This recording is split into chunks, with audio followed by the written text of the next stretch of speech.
Muri yeZimbabwe makesi atiri kusangana nawo munyika yedu yeZimbabwe ndiwo anorwadza, anosirisa, anokatyamadza. Vanhu havasi kukoshesa upenyu hwemunhu, vari kuuraya ende vari kuita zvavada nguva yavada pakuuraya munhu. Ndinokumbura kuti tizotaura zvatinofunga kucomment section. Patirari 263 kusubscribe mahara. Turn on the notification bell. Inyaya yemurume uya akauraya mukadzi wake nemwana wake iko kunonzi wekumarondera. Ndiko kwakaitika nyaya iyi. Nyaya dzaibuda mumastreets social media dzakawanda chinzi azouraya mwana wake nemukadzi wake nekuda kwechikonzero chisiriricho. Tauya nechokwadi chizere, mutauriro wakaita nyaya iyi murume wacho kuti chakazosvika pakuti iye auraye mukadzi wake chii.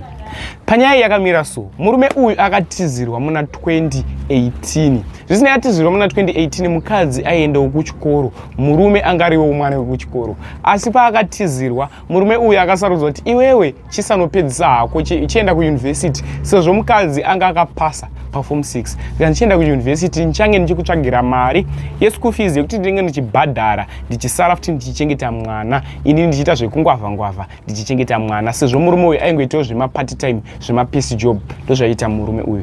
Zvisinei varonga izvi mukadzi uyu akapasa, akapedza chikoro, akabudirira, ndopaakawanawo basa repamwedzi rekuti ringoitambiswa pamwedzi, basa repermanent. Mukadzi uyu awana basa, akatanga kudadira murume wake. Zvakanzi iwewe haundidhizevhe, ndinodhizevhwa nevamwe vari nani, ende handichakwanisi kushiya newe bonde, uri dofu, hapana hauna chikoro. Asi murume uyu form 4 yake anga akapasa, akasarudza kuendesa mukadzi wake kuchikoro. Zvikanzi iwe wakuzoendawo basa, unozondiendesawo. Asi mukadzi uyu anga akudadira murume wake zvichinzi haukwanise kundidhizevha, haundidhizevhe, haundi-afode, ndinoafodwa nevane mari. Chero mamessages aipinda mufoni memukadzi, mukadzi aipindura rafu yekuti anyimwa berende rake abayiwa ngabude. Ndo mutauriro waita mukadzi uyu. Murume uyu akatsvaga rubatsiro kune mukadzi, kune amai vemukadzi wake. Amai vemukadzi vakamuudza kuti kana zvanetsa siyana nemwana wangu, utsvaga umwe munhu murunyararo.